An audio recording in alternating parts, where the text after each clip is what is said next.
Vamos ler a Bíblia, se você trouxe e deseja abri-la, em Atos capítulo 27.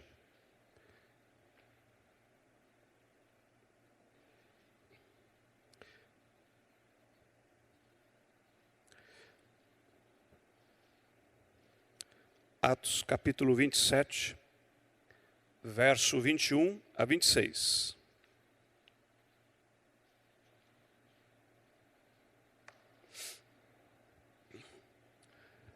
Atos capítulo 27, versículos 21 a 26,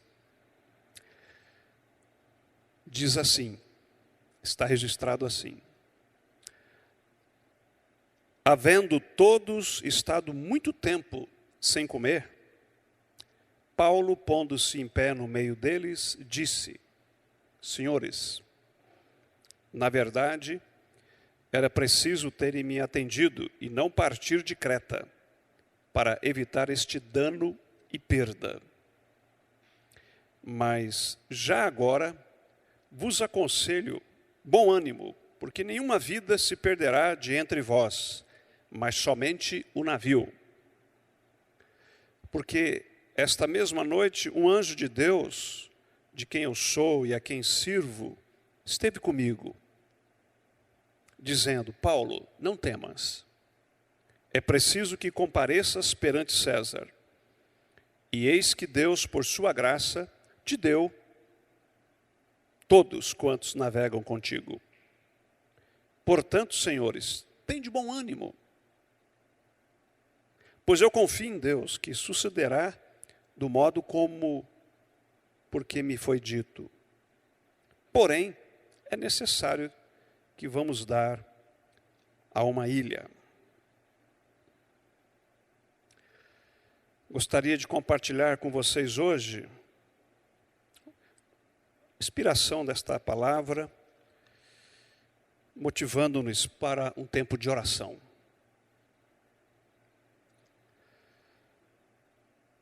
Na realidade, a gente vive com três possibilidades no que diz respeito aos problemas. Ou nós estamos entrando em tribulação, ou nós estamos no meio da tribulação, ou nós estamos saindo da tribulação. Não tem outra opção. Ou a gente está entrando no mar, ou a gente está no meio do mar, ou a gente está saindo do mar, da tribulação. Se as águas do mar da vida quiserem te afogar, segura na mão de Deus. Se as tristezas desta vida quiserem te sufocar, segura na mão de Deus e vai. Aí vem o coro, né? Segura na mão de Deus, segura na mão de Deus, pois ela te sustentará. Não temas, segue adiante e não olhes para trás. Segura na mão de Deus e vai. O John Maxwell conta uma história de uma poetisa que sofreu muito. Quero relembrar essa história para alguns, talvez para você seja nova. O livro que ele escreveu chama Você Faz a Diferença. E ele diz que se encontrou com a poesia dessa mulher e ele ficava impressionado, né, com essa mulher. Porque a poesia dela tem uma característica: esperança em meio a dor e sofrimento. Era o jeito que ele lia a poesia dela. E aí ele conheceu a história dela, e essa história dela anima muito a gente quando a gente está passando por meio das tribulações. A história é a seguinte, só para relembrar. Ela nasceu em 1900, e ela cresceu às margens do lago Erie, o lago lá no norte dos Estados Unidos, divisa com o Canadá, Detroit, Chicago, toda aquela região lá. É um grande lago. Ela cresceu ali, às margens desse lago, lá no norte. Ela tinha um sonho, estudar direito. E ela tinha os planos de estudar numa faculdade wesleyana, que oferecia o curso de direito. Mas ela teve que colocar seus planos de lado, porque o pai dela morreu. Porque em 1918, naquela região, nos Estados Unidos, teve uma gripe epidêmica, matou muita gente, o pai dela morreu. Ela estava com 18 anos. Então, ao invés disso, ela acabou aceitando um emprego numa companhia de energia elétrica. Foi trabalhar. Em 1928, ela conheceu um banqueiro chamado Franklin Rice. E não demorou muito, eles se casaram. Mas a felicidade do casal não durou muito. O que aconteceu no ano seguinte, nos Estados Unidos? A Grande Depressão, a queda da Bolsa de Valores. E o Franklin suicidou-se diante daquela situação. Aliás, muitos se suicidaram em 1929 nos Estados Unidos, com a queda da Bolsa de Valores. Ela voltou a trabalhar. Dessa vez ela aceitou um emprego para editar cartões comemorativos. E por 20 anos ela trabalhou nesta empresa que produzia cartões comemorativos. Cartão para Natal, para Ano Novo, para casamento, para as bodas, aqueles cartões. Uma empresa que trabalhava com isso. E ela acabou tendo alguns dos seus poemas, em alguns desses cartões, publicados por uma empresa chamada Gibson Card Company. Bom, e ela trabalhou e manteve uma atitude de gratidão,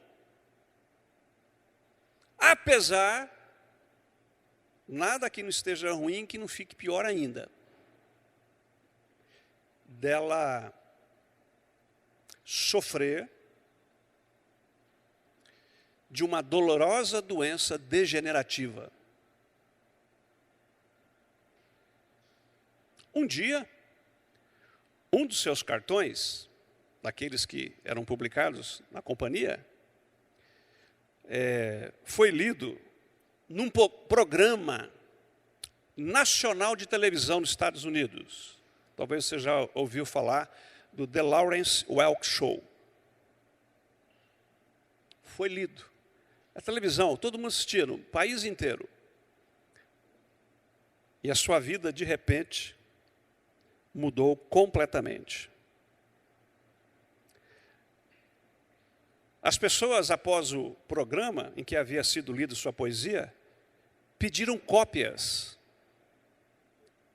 da poesia, do cartão. E para resumir uma longa história, desde aquele programa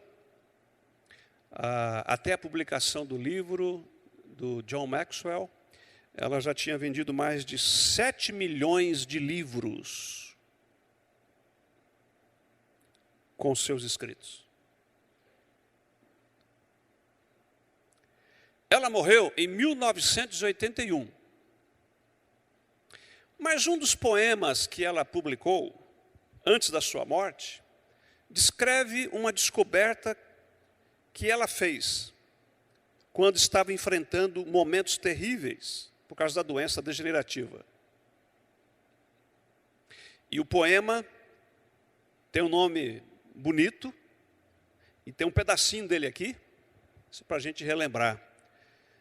The Bend in the Road, a curva na estrada. E esse poema termina assim. E juntos estamos diante dos cruzamentos da vida. E vemos o que pensamos ser o fim. Mas Deus tem uma visão muito maior. E Ele nos diz que é somente uma curva. Pois a estrada continua e é mais plana. E a pausa na música é um descanso. E a parte que não é cantada e está inacabada é a mais doce, a mais rica e a melhor. Por isso, descanse, relaxe, fique mais forte. Solte-se e deixe que Deus compartilhe seu fardo. Sua obra não está concluída, nem acabou. Você apenas chegou a uma curva na estrada. Assim termina o poema dela. Eu queria que você mantivesse isso na sua mente, no seu coração, enquanto a gente olha para esse momento do Paulo. Porque o que está acontecendo com Paulo? Paulo está numa viagem, numa jornada. Aliás, é o fim. Está indo para a morte. E, na realidade, começa lá no capítulo 25, 26, a coisa é muito comprida. Ele apelou para César, então ele está dentro de um navio. A época não era boa para viajar, ele tinha dado conselho, o capitão falou, não, vamos viajar. E bastante gente dentro desse navio. E havia uma escolta, comandante, uma escolta, conduzindo Paulo, que era cidadão romano, por isso tinha essas pessoas do lado dele, para conduzir até Roma e ser ouvido por César. Tinha apelado lá. Como cidadão, ele apelou e foi ouvido. E ele está indo. E esse é um pedaço da estrada, dessa jornada, dessa viagem, no meio do mar. O que a gente aprende? Algumas verdades que nos inspiram a buscar Deus em oração dentro de alguns minutos. O verso 23, se você está olhando aí, quando a gente está passando pela tribulação, entrando, saindo, está no meio dela, no meio do mar, agitado da vida, o verso 23 dá conta para a gente de que há sempre uma presença. O verso 23 fala assim, porque esta mesma noite um anjo de Deus, de quem eu sou e a quem sirvo, esteve comigo.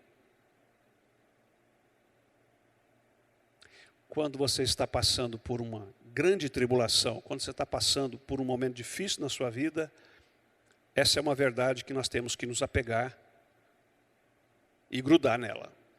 Há uma presença. Há sempre um anjo. É interessante que eu fico pensando, aonde estava Paulo? Dentro de um navio. Aonde estava esse navio? No meio do mar. De uma tempestade. De vários dias. E ele fala, ontem à noite um anjo veio falar comigo. Deu para pegar? O anjo estava lá, no meio do mar.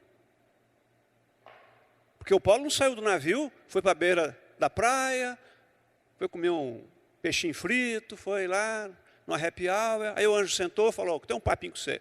Não tem nada disso, estava lá no meio da confusão. O barco afundando, o negócio estava pegando. A vida real, os dramas da vida. E o anjo falou com ele na noite anterior, lá, onde ele estava, junto com aquele pessoal todo. Quando passamos por grandes lutas, a gente não pode perder essa noção de que sempre há um anjo. Sempre há um anjo. Às vezes a gente não percebe o anjo, né? Às vezes não percebe o anjo. Eu tenho algumas poucas histórias sobre anjo, comigo e com pessoas amigas. Presença de anjo. São coisas assim, extraordinárias, diferentes. Tão marcantes, tão verdadeiras. Como tem também história de demônios, né? Demônios também. Que é um anjo, né? Mas é um anjo diferente. São muitas histórias. Muita coisa interessante de como Deus entra com providência e Deus fala, há uma presença. Há uma presença. Eu queria deixar isso claro para você nessa noite. No meio do mar, cheio de tempestade, o anjo sabe esquiar, ele vai lá. O anjo sabe nadar, ele vai lá. O anjo sabe. Deus está presente. Essa é a primeira verdade que nos ajuda na noite de hoje a buscar esse Deus no meio do mar, da vida agitado.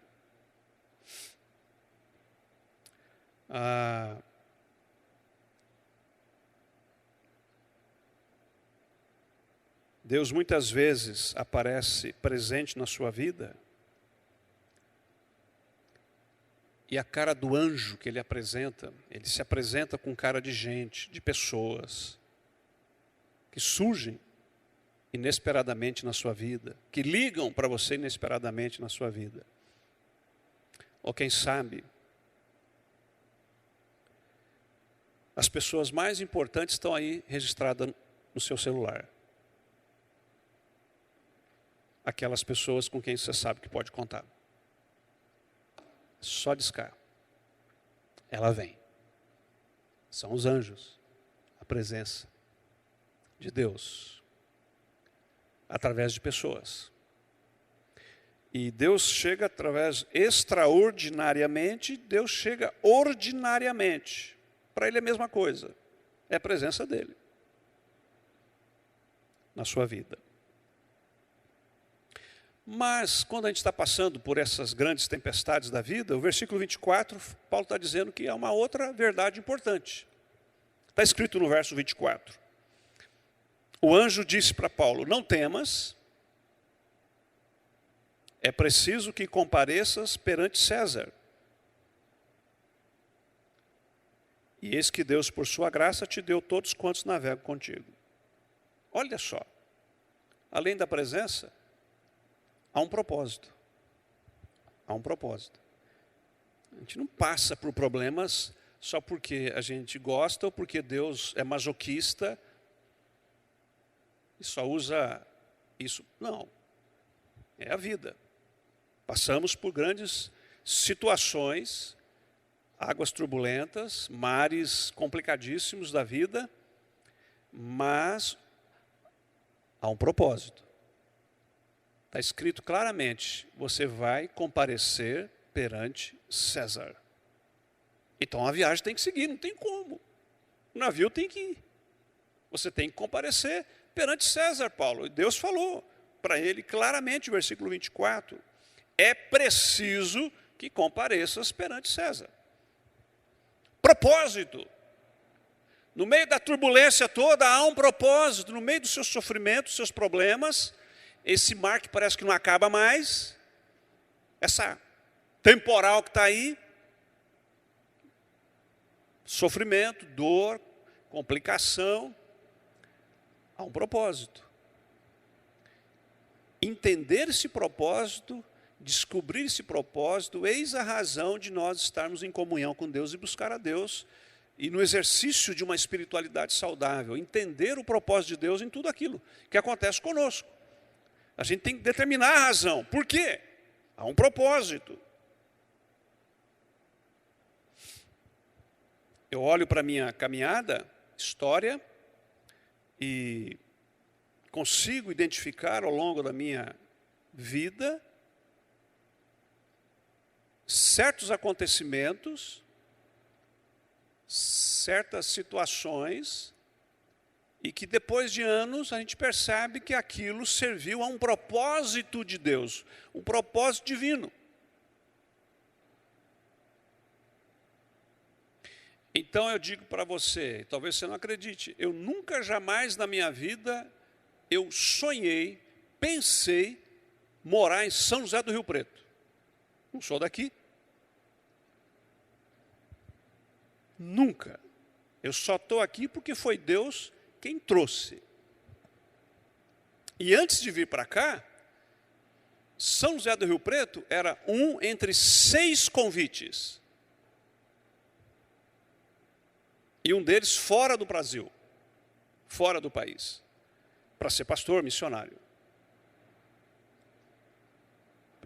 Não é fácil.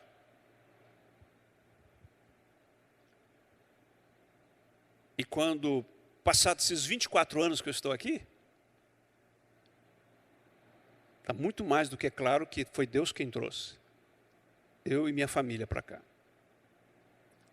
A gente vai entendendo os propósitos de Deus na nossa vida, na caminhada. Eu não entendi isso agora, eu entendi logo no começo. Ficou bem claro no começo que era para cá mesmo que tinha que ter vindo. E assim a gente vai percebendo essas coisas, que é um propósito nessas grandes dobradiças da história da nossa vida, esses acontecimentos da nossa vida. E eu poderia elencar outros tantos aqui. Havia um propósito para Paulo. Deus teve propósito na minha vida, Deus tem propósito na sua vida, naquilo que está acontecendo. Cabe a gente, no relacionamento com Deus, Senhor, perceber o propósito maior de estar passando por aquilo que você está passando.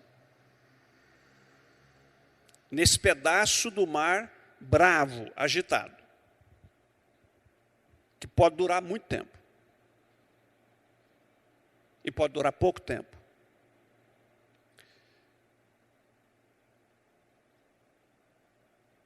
Verso 25 nos dá uma outra verdade.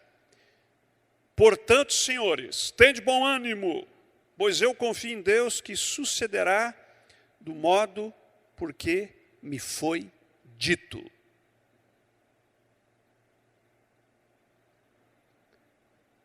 O que eu descubro aqui é que é uma promessa.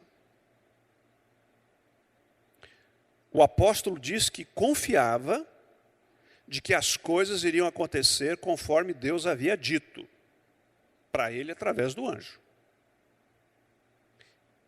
E ele se apegou a esta verdade e promessa. E aqui está essa lição preciosa. Além da presença de um propósito no meio da tribulação, Deus também, para nos fortalecer, Ele nos dá uma promessa no meio da tribulação. Uma palavra, a qual nós devemos descobrir e nos atarracar nelas. Grudar, pegar, firmar, como uma pedra firme onde você vai pisar, no meio de um pântano. Uma palavra específica, uma direção específica, uma promessa específica para aquela situação de um mar bravo que você está passando, da tribulação. Como é importante se apegar nisso. No meio de tudo você vê qual é a promessa de Deus. Eu creio que vai acontecer isso. E ele se apegou na palavra, nessa promessa.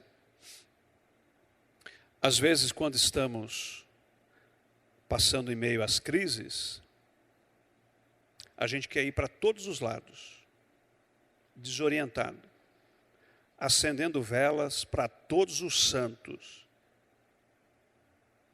E Paulo está dizendo, não, fique numa promessa. Descubra o que Deus está querendo para você e Ele te dá uma palavra de segurança para enfrentar o sofrimento.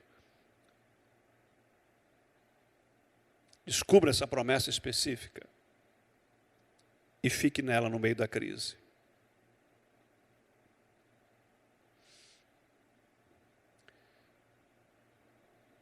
Às vezes, passando por períodos de deserto e tempestades na vida espiritual, na vida pessoal, de repente Deus envia uma poesia de um cântico, de um hino,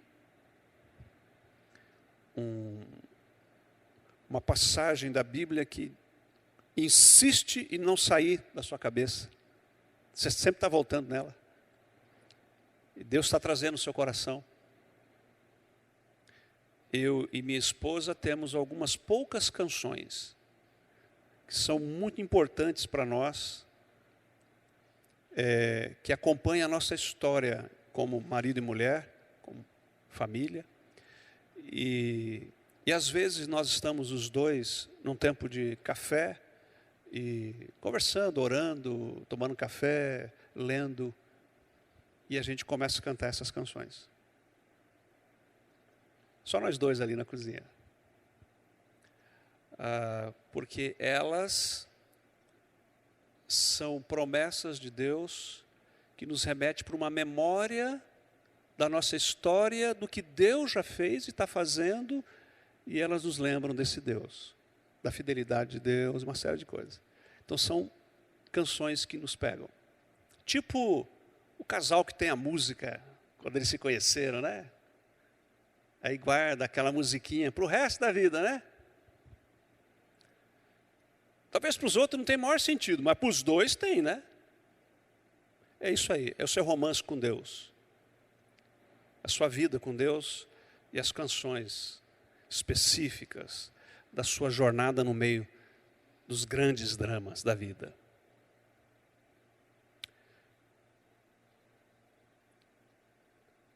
E a gente chega no verso 26.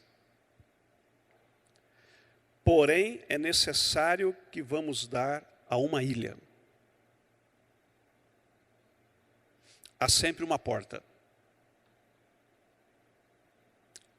Há uma presença, há um propósito, há uma promessa, mas sempre há uma porta. Essa ilha é a porta de saída do mar, de deixar o mar, de encostar o navio e sair fora.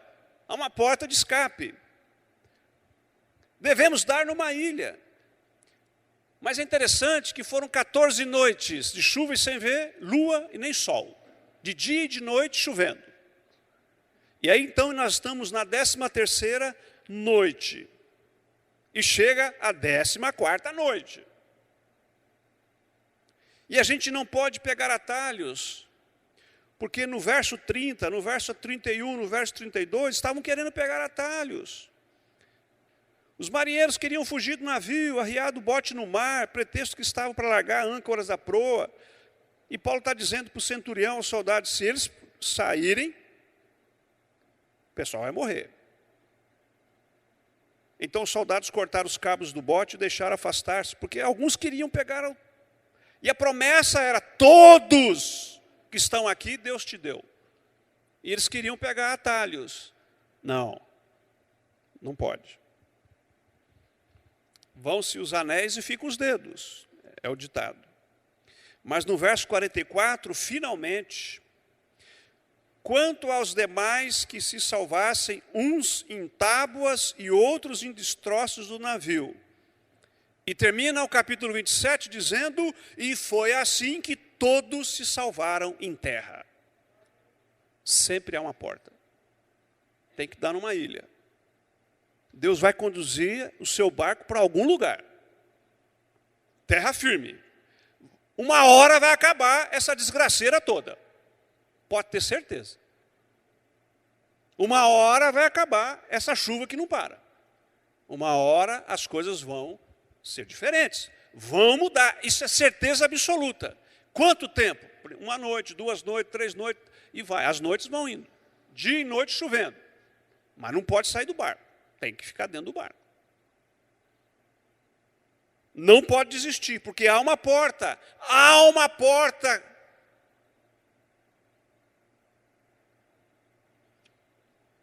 E aí a gente lembra o próprio Senhor Jesus, que se refere a ele como essa porta. João 10, 9, eu sou a porta. Se alguém entrar por mim, será salvo. Entrará e sairá. E achará pastagem. Eu sou a porta. Cristo. No final, todo esse sofrimento, esse mar bravo, está nos conduzindo para Jesus. A porta. Para Ele. Encerro com esse poema, Quando de Deus. Quando o sonho se desfaz, Deus reconstrói. Quando se acabam as forças, Deus renova. Quando é inevitável conter as lágrimas, Deus dá alegria. Quando não há mais amor, Deus o faz nascer. Quando a maldição é certa, Deus transforma em bênção. Quando parecer ser o final, Deus dá novo começo. Quando a aflição quer persistir, Deus nos envolve com a paz. Quando a doença assola, Deus é quem cura. Quando o impossível se levanta, Deus o torna possível.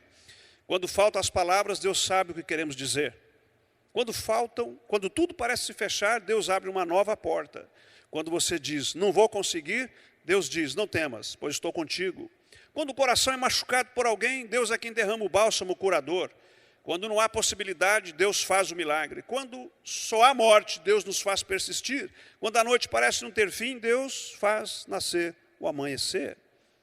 Quando caímos num profundo abismo, Deus estende sua mão e nos tira de lá. Quando tudo é dor, Deus dá o refrigério. Quando o calor da provação é grande, Deus dá a sombra da sua presença. Quando o inverno parece infinito, Deus traz o verão. Quando não existe mais fé, Deus diz, acredita. Quando estamos a um passo do inferno, Deus nos dá a direção do céu. Quando não temos nada, Deus nos dá tudo. Quando alguém diz que não somos nada, Deus nos diz que somos mais que vencedores. Quando difícil se torna o caminhar, Deus nos carrega no seu colo. Amém.